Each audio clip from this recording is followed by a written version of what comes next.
And I don't know, I've got so many friends up here. It's been an amazing state to me. And I learned a lot. I learned about the heroin pouring in, and I said, no way. You look at these beautiful trees and these beautiful streams and lakes and everything else. I said, this is not heroin country. It is heroin country. And it's coming from the southern border, much of it. And we're going to take care of it. And I told the people of New Hampshire, if I win, we're going to build a wall. We're going to have an amazing border. People are going to come into our country, but they're going to come in legally. And we're going to do a real job. But I owe so much to the people of New Hampshire. I mean, getting that first win. You know, after watching politics all of my life, I watch politics. And New Hampshire has that special ring to it. And also for the people of New Hampshire, you know, there's big movement to move you to the back of the pack. Trump wins, that's not happening. I can guarantee you. I can guarantee you that. So we're going to take some questions in a little while. This was sort of a special group of people that we invited, just a small one. We're going to be in and out, but we're going to take some questions. I'll say a few words. I want to introduce, though, a man that's worked here for many years, Mike. And Mike actually had the distinct lack of honor of training people from Mexico to take his job. And that's exactly what he did. He came up, Mr. Trump, could I have a picture? I said, who are you? He said, Mike. I worked here how many years, Mike? 29 years. 29 years. And he took a large group of people. He trained them. They're right now down in Mexico. The company moved to Mexico. He trained the people that took his jobs. And it's a very sad thing. Just say a few words, Mike. I'd just like to say that I back Donald Trump 100%. America can be great again if we just give it that one good try. And, I mean, for all it's worth, you know, this place used to be a place I called home, where my bread and butter was. I continue to work and prosper, but, however, it's just heartbreaking to see the jobs go to Mexico and outside of the country. I like to see Donald Trump make America great again. Thank you. Thank you. I didn't even know Mike endorsed me, but I'll take it. We have a lot of endorsements, I'll tell you that. The voters are our biggest endorsement. We have a lot of endorsers. So thank you, Mike, and we'll get things moving and we'll get them changed. So this is the Sylvania, where it closed its plant. They closed the plant. 139 workers went to Mexico. They also went to China. That was in 2014. And here's what you have right now. You have Rockwell, some of the people that moved out of just this area in New Hampshire. You have Rockwell Automation, Inc. It closed its plant. 170 workers moved, in this case, all to Mexico. That was in 2009. Ethan Allen Interiors closed its plant, laid off 260 people. The workers all moved to Mexico. And it wasn't so much the workers stayed here for the most part.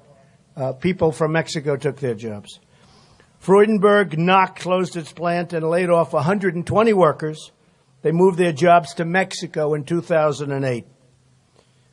Risden Ames closed its plant, laid off 40 workers, and moved their jobs to Mexico.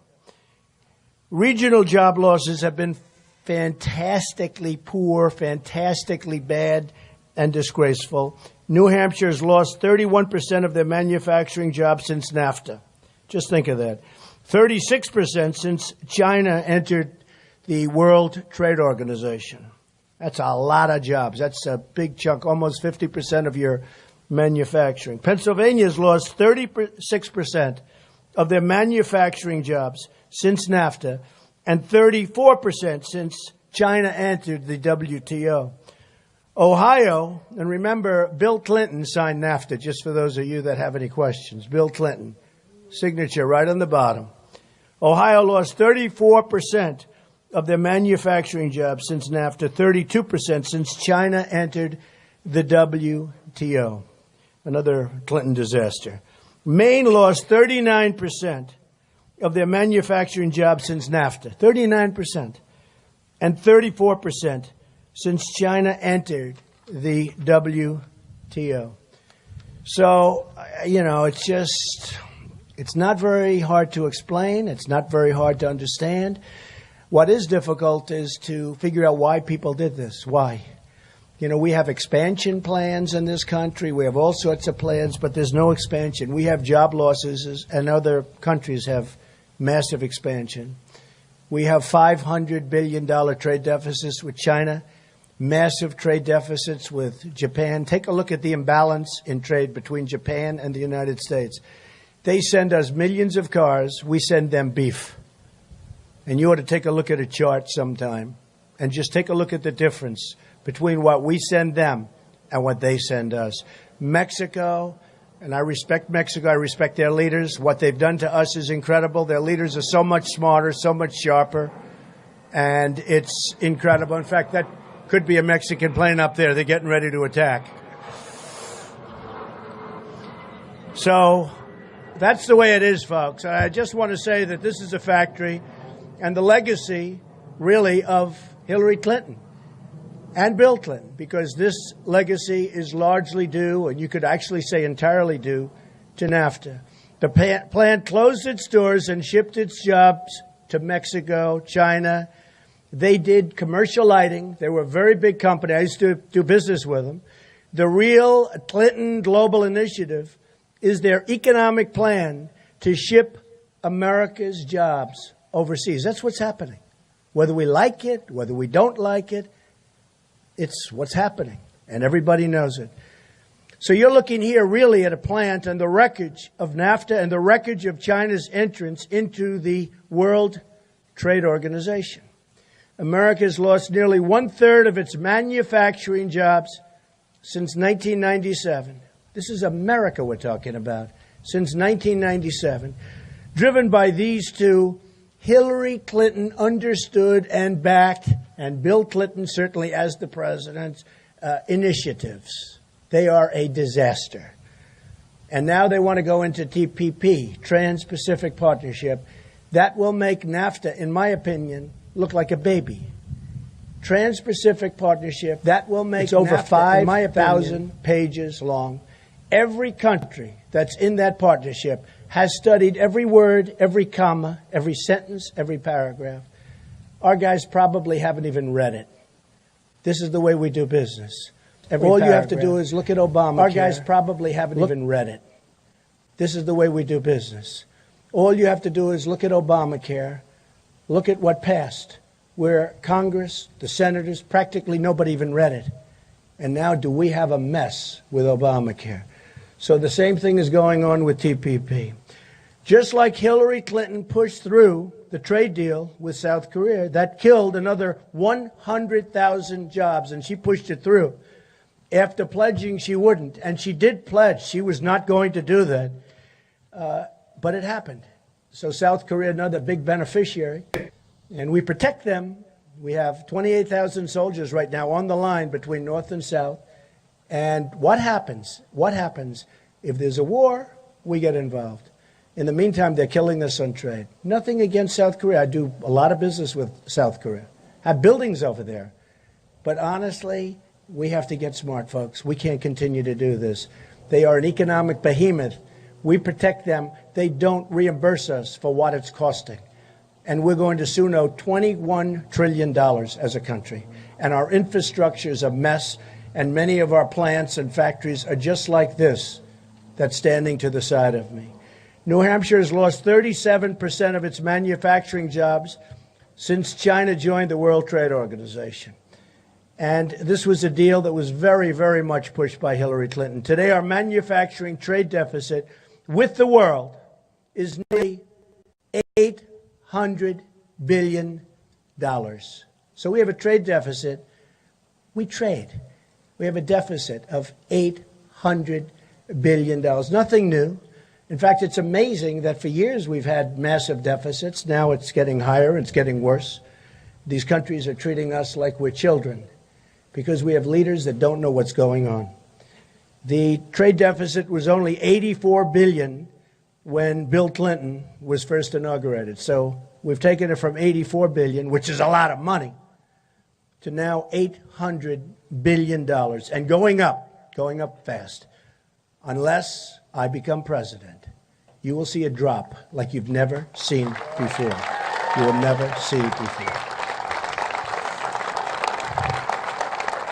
And don't forget, when our factories close, the nearby businesses suffer. And you see that in this area. You see that in every area. Look at New York State. I won New York State in a massive landslide. And I went around and toured it. I'm from there, but I had no idea. When you go upstate, when you go out to parts of Long Island, Suffolk County, it's incredible when you take a look at the devastation. When you take a look at the devastation that took place in New York and Pennsylvania and Connecticut. Connecticut's a great state. I love Connecticut.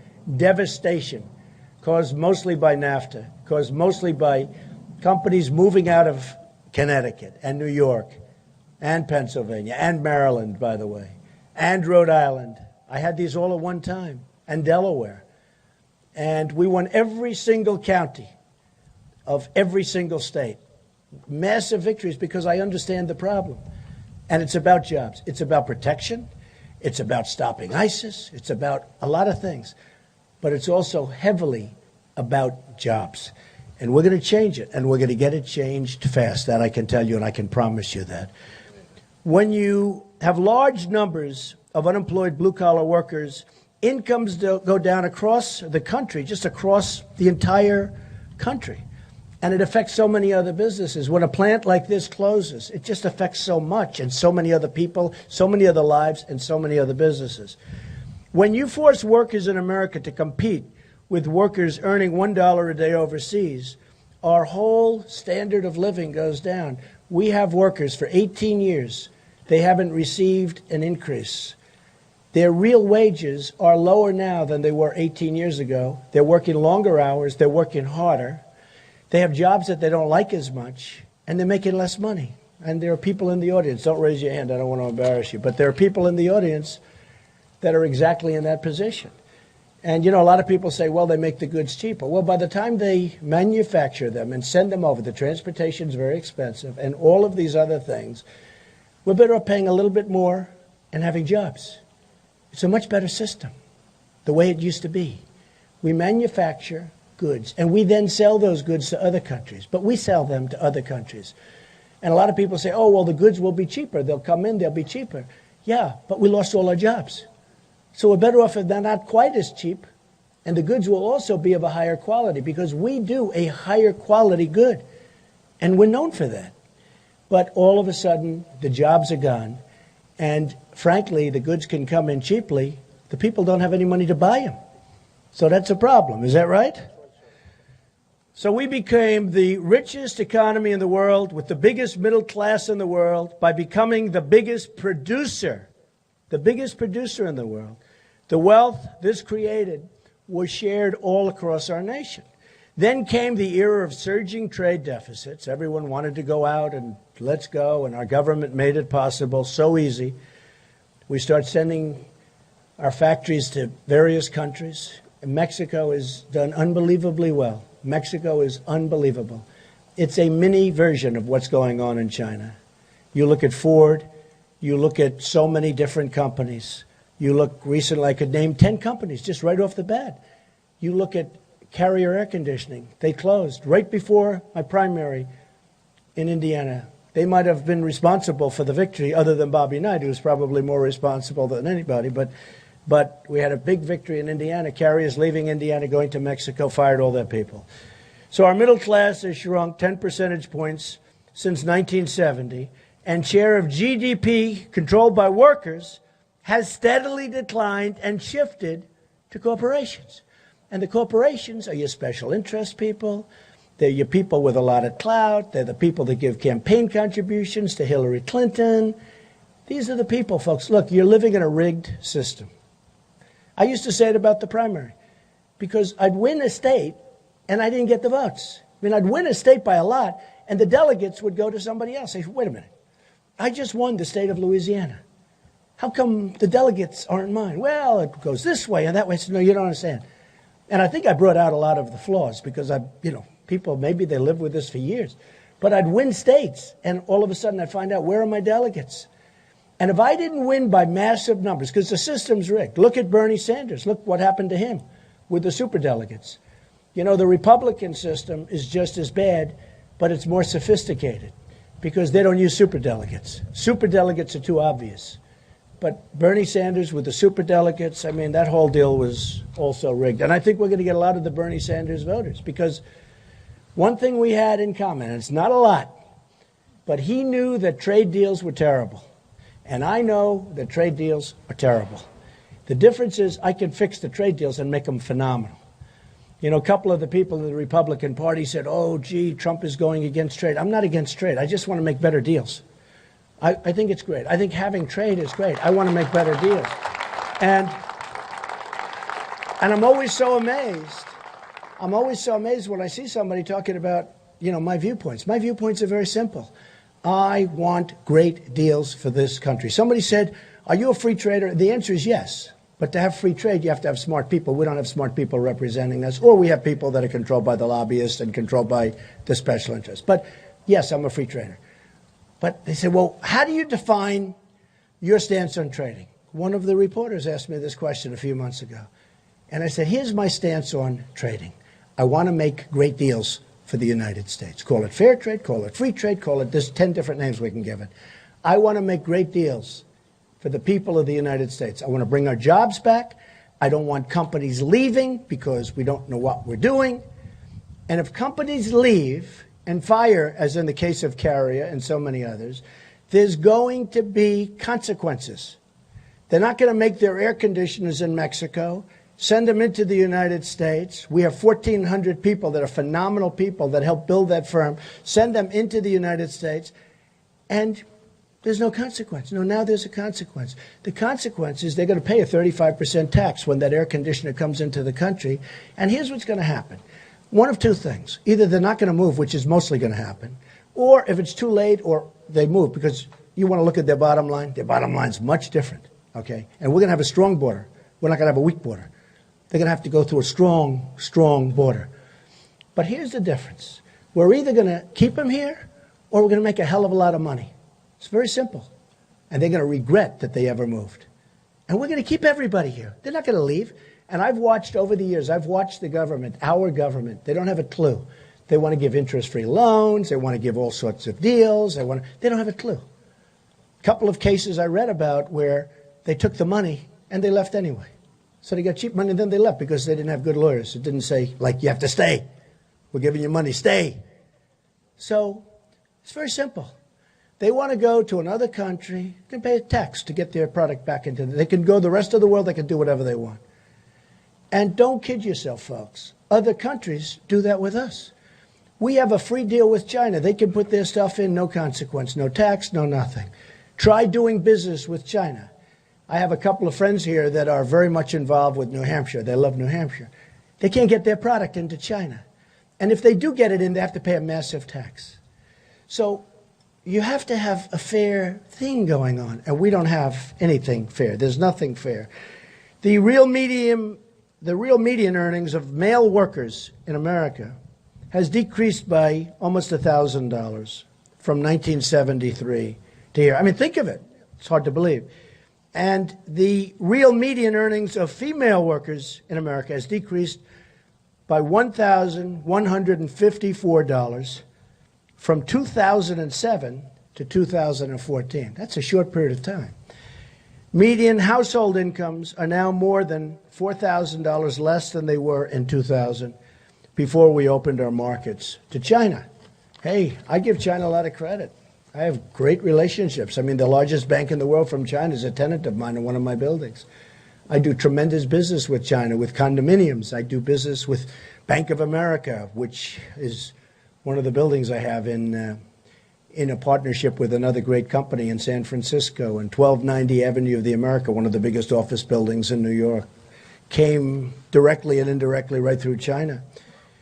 From 1945 to 2001, our economy grew at an average rate of 3.5%. Okay, that's not great, by the way. That's not great. If China goes below 7%, it's like, world scandal. They go to 7%, it's like, we're bragging about 3.5. Well, now we have almost nothing. After China joined the World Trade Organization, our growth rate has been cut in half. And right now, our growth rate for the last quarter is down to practically zero. It's practically zero. Those days are over.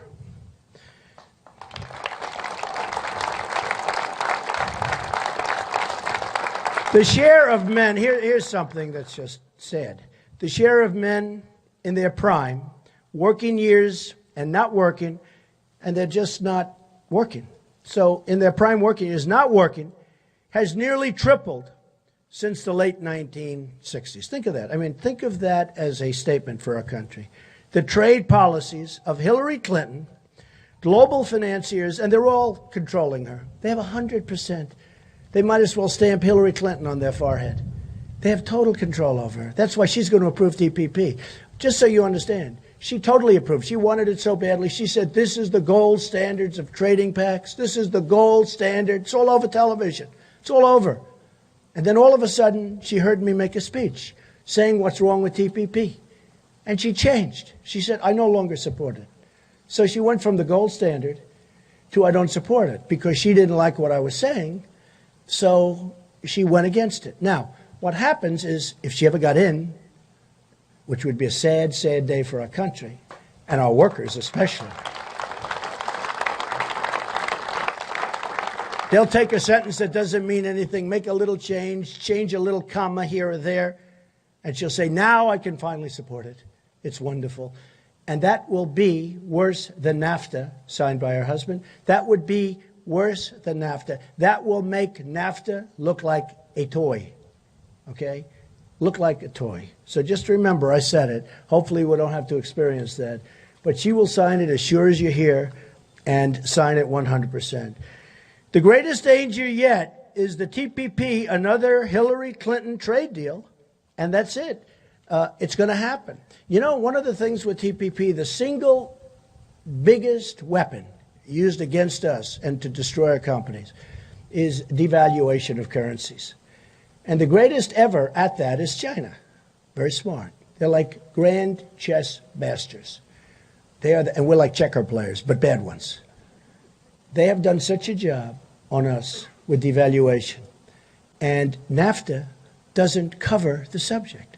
And I've said, if you're going to approve this TPP, and if you're going to approve any trade deal, you have to cover currency manipulation because there's such tremendous currency manipulation.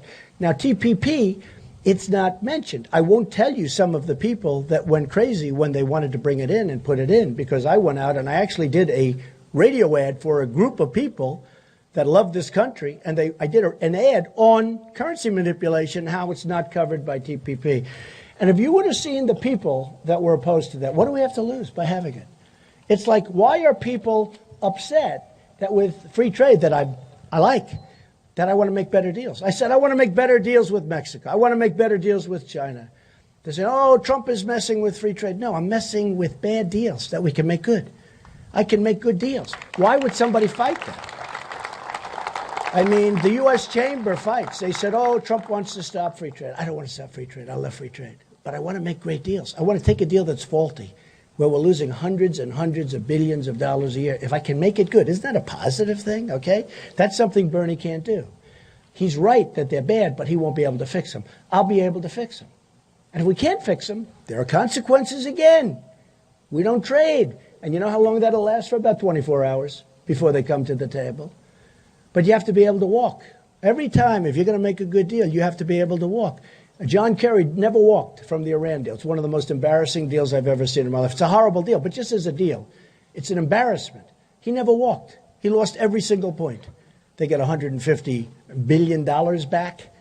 They get everything. We never got our hostages. We got them when the deal was going to be signed. We should have had those hostages year before. We should have never agreed to a negotiation. We should have said, no way. We should have left the room, and we should have said, guess what? We're doubling up your sanctions. They would have been back on the telephone. Please come back. Please, please, please, we beg you, come back. And you know what's going to happen? They would have signed. The hostages would have been out years ago. So it's sad. And I just, you know, I leave you with this because, and then we're going to take some questions, but we've had some pretty good people representing us over the years, I'll tell you. We've had some very, very great people.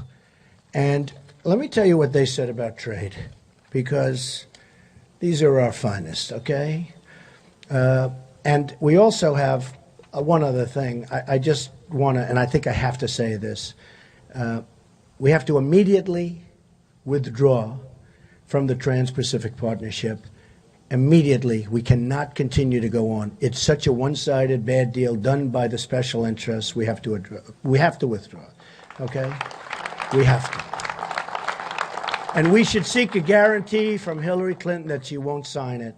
And we'll make great trade deals with people. I want to make great deals. I like one-on-one deals. I don't like massive numbers of countries where nobody's reading it except them. But we want one-on-one with countries that treat us properly, and we're going to treat them properly. Appoint the toughest and smartest trade negotiators who will fight for the American worker. That's what we have to do. We have no choice. We have to do it. Direct Commerce Secretary, I will do that, to identify every violation of trade agreements, then direct all agencies to use every available tool to end the abuses. These are abuses. These aren't like, oh, gee, this is not quite working. These are abuses. They are abusing us. They are taking advantage of us because they think we are being led by very, very stupid people. Believe me. These are abuses. Tell our NAFTA partners we want to renegotiate NAFTA. Want to renegotiate. Hey, we want a better deal, okay? This includes dealing with the VAT on our goods Mexico instituted after we eliminated the tariff and improving worker protections in both countries. In both countries. If we don't get a better deal, we will withdraw under Article 2205. Very simple. We say we withdraw. I don't think we'll ever withdraw. Because if they ever thought we were going to withdraw, they'll give us everything we want. As an example, we have a situation where some of the richest and biggest and most powerful countries in the world we protect. They only pay us a fraction of what it costs to protect them. I said they got to pay up, and we have to be prepared to withdraw. I don't want to withdraw. But you have to always be prepared. You can't say, oh, gee, we're never going to withdraw, because they're going to say, well, we're never going to negotiate. So Hillary Clinton said, we will stay with our allies. We will never leave our allies. I think it sounds good. Sounds wonderful, except for one thing. Can't make a deal. Because the allies are now going to say, well, listen to her. We're never going to leave. Now, I'll tell you, there may be a point where we withdraw for 2 hours before we get a phone call. Okay? But you can't say we're never, ever, ever going to leave. We protect Japan. We protect Germany. We protect South Korea. We protect Saudi Arabia. Saudi Arabia has so much money, there's never been anything like it. They wouldn't be there for a month if we didn't protect them. They will do whatever we want. And we want to be fair to them. We want to be fair to everybody. But they have to pay. We have these massive deficits. We're like a debtor nation. I told you, $21 trillion very soon. And we're protecting the world. This isn't 30 and 40 and 50 years ago, folks. We're living in a different time. Instruct the Treasury Secretary to label China a currency manipulator. Instruct U.S. trade representatives to bring cases against China's unfair subsidy behavior. I mean, they subsidize all these people that go out, they come into our country, and they kill our companies. Look at what's happening with the steel. They're dumping product all over the place. They're dumping. They are dumping so much product. Our steel companies are getting killed. I'm going to protect our steel workers. I know more about steel workers than anybody that's ever run for office. These are great, great people. They are being killed, just like the workers, Mike, and the workers here are being just destroyed. They train their workers, and then they lose their job. Think of it. I mean, how sad is that? If China does not immediately stop its improper practices, including theft of trade secrets and intellectual property that cost us millions and millions and millions of jobs, and actually threatens the security of our country, I will use every lawful power to stop the cheating, because that's what it is, cheating, including tariffs under Section 201 and 301 of the Trade Act of 1974 and Section 232 of the Trade Expansion Act of 1962. Trade expansion, huh? Trade expansion for who? So I just wanted to go through a few of those points. And, you know, there are so many things that we could talk forever about trade. There's nothing that's closer to my heart than trade. There's nothing that's closer to my heart, actually, than the workers that are being so badly hurt, so badly taken care of by what we're doing. And it's just not going to happen anymore. When you look back and you look at our great leaders, Abraham Lincoln said, we have to protect ourselves from goods pouring into our country. We want to be a manufacturer. We want goods pouring out of our country, and we want to be paid for it. George Washington talked about it. So many talked about it. The great ones talked about it. The ones we have today, they want to protect the rest of the world. I think it's almost as though they want to protect the world and they don't care about our workers. And Hillary Clinton, honestly, is one of the great abusers. She doesn't understand the workers. She said recently, a few months ago, that she wants to put the miners out of business. Essentially, she said, I'm going to put the miners out of business. By the way, she didn't do too well in West Virginia. I don't imagine she's going to do too well if you look at Pennsylvania, and if you look at some of the other places, Wyoming, some of the other places. I can't imagine who would vote for her. She said, I want to put the miners and the mines out of business. Who would vote for her? We want to put our people back to work. We're going to put them back to work. Just remember that. We're putting our people back to work. Thank you very much. Okay, how about a few questions from anybody? Yes, sir. Go ahead. Yes. Thank you. Thank you. Your comments today on what's a very important issue to me as a manufacturing guy. Yes, good. And, cheap products are actually really very expensive. And I believe... People don't realize that. You're right. I believe that there's a really simple answer. The best answers are the really simple answers. And you're a cultural leader today. You aspire to be a political leader, but right now you're a cultural leader. And you can use that position to create a cultural change. And it's really simple. It takes about an hour, and it costs $0. And with that, we can restructure manufacturing in this country and bring back jobs and eliminate China as a source. It's really very, very simple. By the way, simple. I don't want to eliminate China. I want them to just treat us fairly. Sure. We don't have to eliminate China. I want China to sell tremendous numbers of products and items to our country. I don't want to eliminate them. But they can't cheat us any longer. They're cheating. So when they do their monetary manipulation, they manipulate and they devalue. When they do that, that's just killing us. Every time they do it, we lose jobs in this country. Go ahead. So I see that it's up to us, the people, we the people. We get to decide what to buy. And if we have a cultural preference for purchasing the American-made manufactured product, then what that will do is it will create demand for American products. Well, you're right. Let me just tell you, it's a good point. Because in Japan and in China, they really want to buy products made in Japan and in China. Whereas the United States, we buy anything. And our people should have more pride in buying made in the USA. Remember the old days? We had made in America or made in the USA. And we should put that on. I think I'm going to do that. We should put that on our product. Made in the USA. So thank you very much. So, there are countries that don't want to buy. When we do business, as an example, with Japan, many friends in Japan, they know it's true, they know. They send the cars, we send the beef. A lot of times they send it back. We send things to them, they send it back. Can't get in, can't pass certain tests, okay? And it's better product than what they have. They send it back. China sends things back. And I said before, they tax us, but they send it back. They'd rather send it back than tax us. But if we ever get it in, what they did, look what they did with Boeing. Build a plant, we get all of your info. What they did, look what they did with Boeing. Build a plant, we get all of your information. We get everything you've ever worked for so many years for building airplanes. We're going to take this, we're going to take that. And South Carolina, which is an amazing state that I love so much, and you look at the entire Washington state area, where they make so many Boeings. Be careful, because they're building massive Boeing plants in China, massive. And in addition to that, China's building their own plants, which is probably even a bigger problem. But they force Boeing to build these massive plants. And then all of a sudden they'll do a devaluation and another devaluation, and Boeing will make 100% of the airplanes, not from South Carolina, where they just moved and built some incredible facilities, not from Washington State and the Seattle area.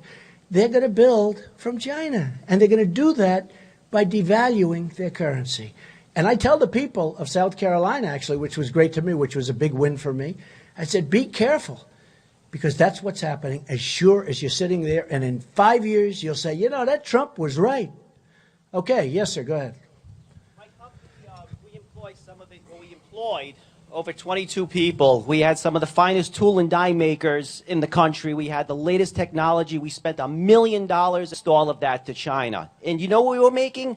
Police badges. Yeah. Sacred. They're all being made in China. All you have to do is type in police badges, California, China, and it's all there. I lost all that business. $1 million. I called my Congress people up. Hey, there's something unfair here. They're making this item 2/3 less than me. I said, that's material costs.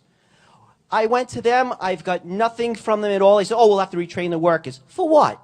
We had full Blue Cross. We had paid vacations. We had 401ks. I used to be able to take a 2-week vacation. That's gone. What are you going to do for us? Okay, so I think, first of all, your story is common to thousands and thousands of companies throughout this country. And in the end, what we're going to do very easily is we're going to make it so when country, when they currency manipulate, when they devalue their currency, which, as you know, makes it impossible to compete, it's costing us a fortune, folks. You know, it sounds good, but it costs because we lose all those jobs. And you're better off paying 10% more, 15% more for the badges or whatever they may be, and all of these people are still working. It's cheaper for our country. It's very profitable for our country. Now, we don't play the game the way they play the game. They play the game to win. We play the game in this country to survive. We're going to start playing the game to win. So just hang in there. I know it's not easy, but hang in there, man. Hang in. So sad. And what you just said, thousands and thousands of companies in our country. Thank you. Go ahead. How about, go ahead.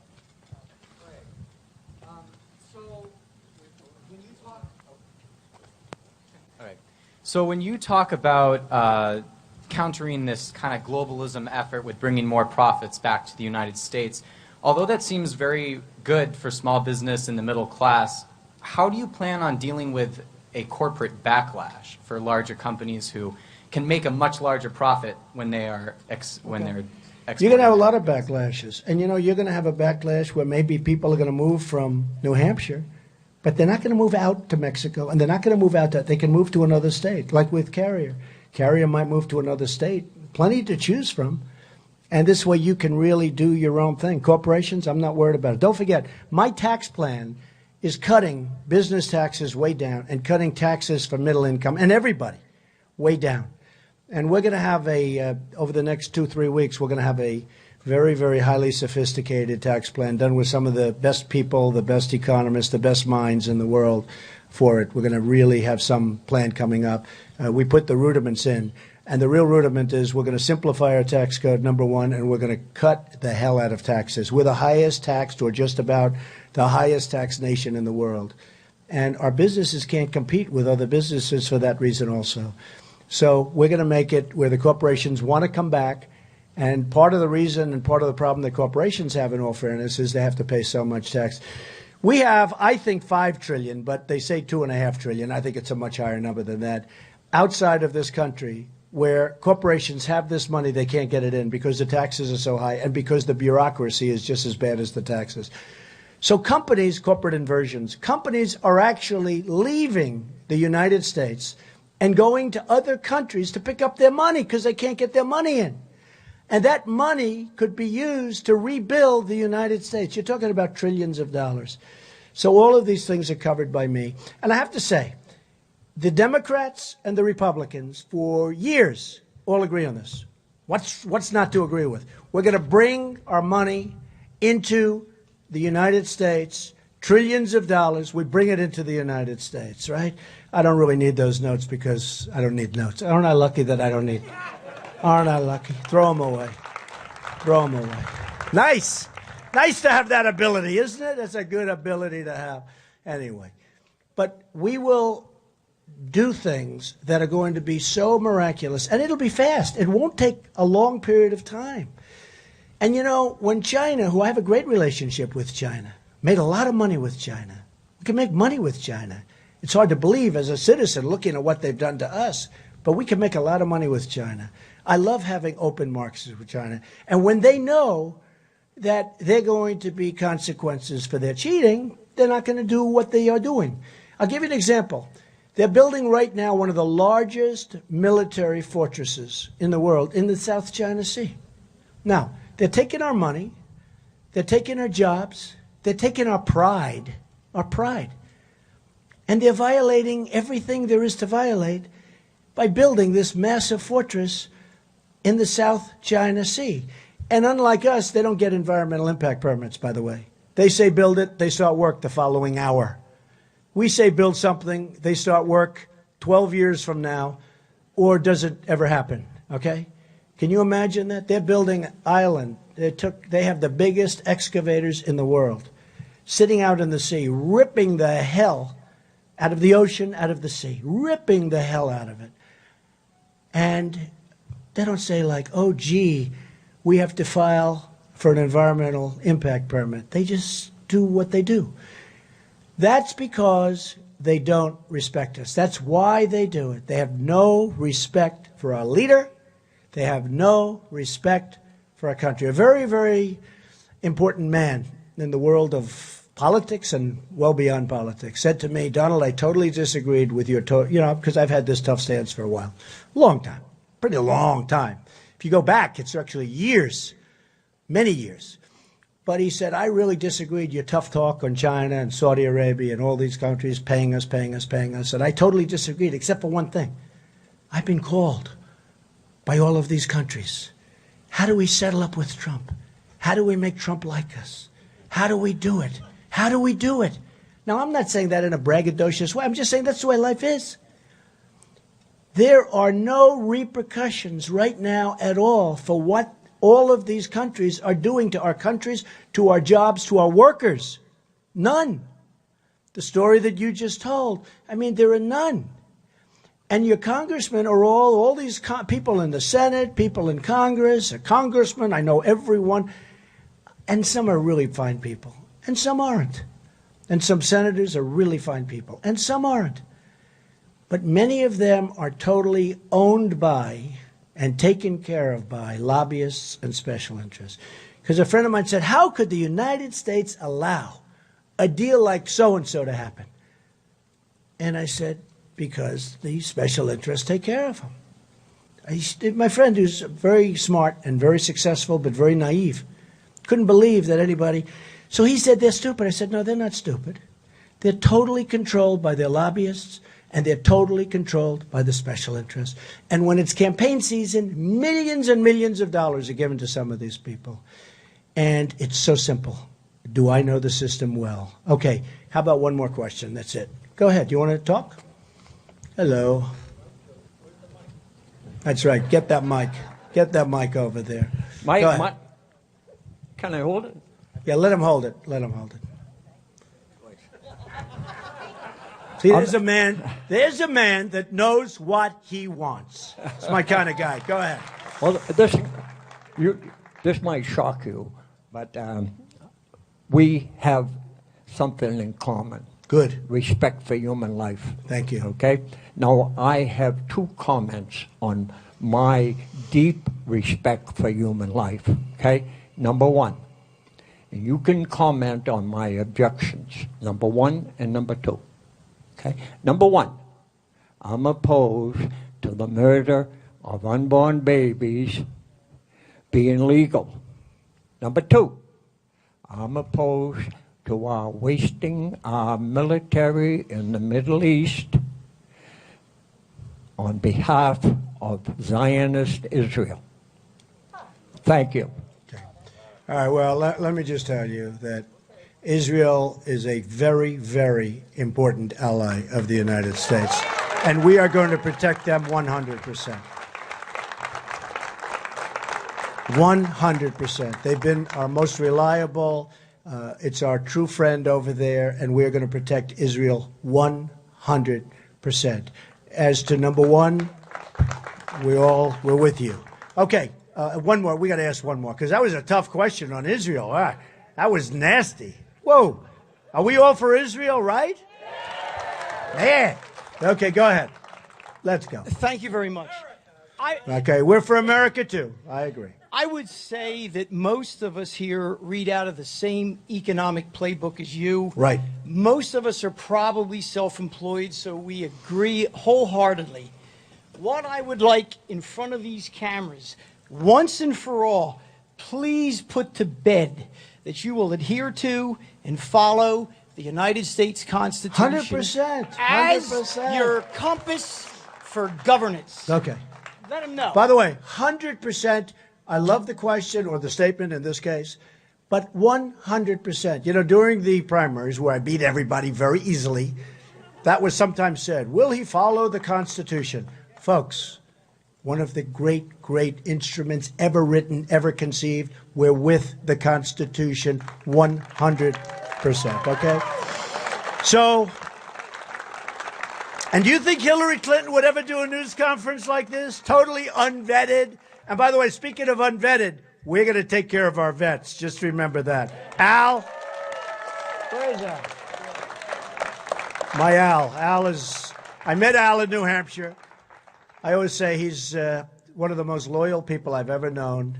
He loves the vets. He fights for the vets. He went to everybody's speeches during the New Hampshire primary and even before. And all of a sudden I noticed he was at mine more and more. And I said, who is this guy? And he's an unbelievable veteran, respected by the veterans more than anybody I know. We have the guys with the fancy suits and the ties that get the big consulting money. This is the guy that's respected more than anybody I know. And stand up, Al. And after a couple of months of listening to everybody else on both sides, Democrat and Republican, he came to us, he said, there's nobody that's going to take care of the vets like you, and I want to come on board. And he is the most amazing guy, and I'll tell you what, he's one of the great things that's happened to me because we formulated plans and done things that he's taken back to large groups of veterans. And we have plans that are better than any plans ever submitted, and it's going to work well for the vets, work well for the country, and we're going to be proud that we take care of our veterans, and they're going to be proud of our country again. Oh, thank you. The Women Auxiliary. Okay. The Women Auxiliary. I think the women like me. I don't know. I see. By the way. Thank you. Yes, go ahead. Go ahead. Okay. I'm Kathy Chevalier. I'm legislative chairman for the state of New Hampshire. Good. BMW Auxiliary. Good. I want to tell you, I'm sorry. I would like to tell you. I want to thank you, first of all, for everything you've done for the veterans. We all in the VFW know what you've done, even if you don't come out and say it. Okay? Very much we appreciate it. But just to mix quickly, Homeland Security and jobs. Why aren't we putting our military retirees on that border or in TSA? Get rid of all these heebie-jobbies they wear at TSA. Well, I've seen them myself. I understand we need the veterans back in there to take it. They've fought for this country and defended it. They'll still do it. Okay. Thank you. You know, and we are looking at that. And we are looking at that. We're looking at a lot of things. I have to tell you, as long as you bring it up, though, in terms of the border, some great people, and Al, you know this, I was endorsed by 16,500 Border Patrol agents. These are the people that take care of the border. And first time they've ever endorsed in the history of the union or the group, it's the first time they've ever endorsed a presidential candidate. And I don't even know if they're supposed to be doing it. And they said, we don't even care at this point. It's 16,500 incredible people, Al. These are incredible people that want to do their job. It's easier for them not to do their job, but they want to do their job. And so I was really honored by that. And I was also, as you know, endorsed by Sheriff Joe from Arizona, who's had some great victories lately. So Sheriff Joe is great. So we're going to do a job. Just in finishing, just before I came up, I was told Rasmussen, one of the most highly respected polls, just came out. We're 4 points ahead. So that's good. Okay? We're 4 points ahead. So we're going to have something, I think, that's going to be very exciting. Thank you very much. Thank you, everybody. Thank you. Thank you very much.